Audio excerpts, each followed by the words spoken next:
तो क्या आप जानते हैं धरती पर गंगा का अवतरण किस प्रकार हुआ? शास्त्रों के अनुसार प्राचीन काल में राजा सगर नाम के एक महान राजा हुए। उनके 60,000 पुत्र थे। राजा सगर ने अश्वमेध यज्ञ किया।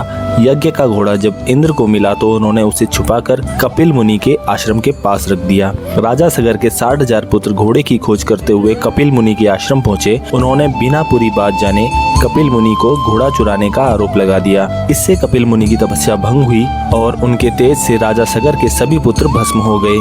उनकी आत्माओं को मुक्ति नहीं मिली। कहा गया कि उनका उद्धार तभी संभव था जब स्वर्ग से बहने वाली दिव्य गंगा पृथ्वी पर आकर उनकी भस्म को स्पर्श कर। राजा सगर के वंश में आगे चलकर राजा भगीरथ हुए। उन्होंने अपने पूर्वजों की मुक्ति के लिए गंगा को पृथ्वी पर लाने का संकल्प किया। भगीरथ ने कठोर तपस्या करके ब्रह्मा जी को प्रसन्न किया। ब्रह्मा जी ने उन्हें वरदान दिया कि गंगा पृथ्वी पर आने के लिए तैयार है। लेकिन एक बड़ी समस्या थी। गंगा का वेग इतना प्रचंड था कि यदि वह सीधे स्वर्ग से पृथ्वी पर गिरती तो पृथ्वी उनका वेग सहन नहीं कर पाती। इसलिए भगीरथ ने तब भगवान शिव की आराधना की। भगीरथ की तपस्या से प्रसन्न होकर भगवान शिव ने गंगा को अपनी जटाओं में धारण करने का निर्णय लिया। जब गंगा स्वर्ग से अत्यंत वेग के साथ पृथ्वी की ओर उतरी तो भगवान शिव ने उन्हें अपनी विशाल जटाओं में रोक लिया। इससे गंगा का प्रचंड वेग नियंत्रित हो गया। फिर भगवान शिव ने अपनी जटाओं से गंगा की एक धार को पृथ्वी पर प्रवाहित किया। यही वह दिव्य क्षण माना जाता है जब माँ गंगा का इस पृथ्वी पर अवतरण हुआ।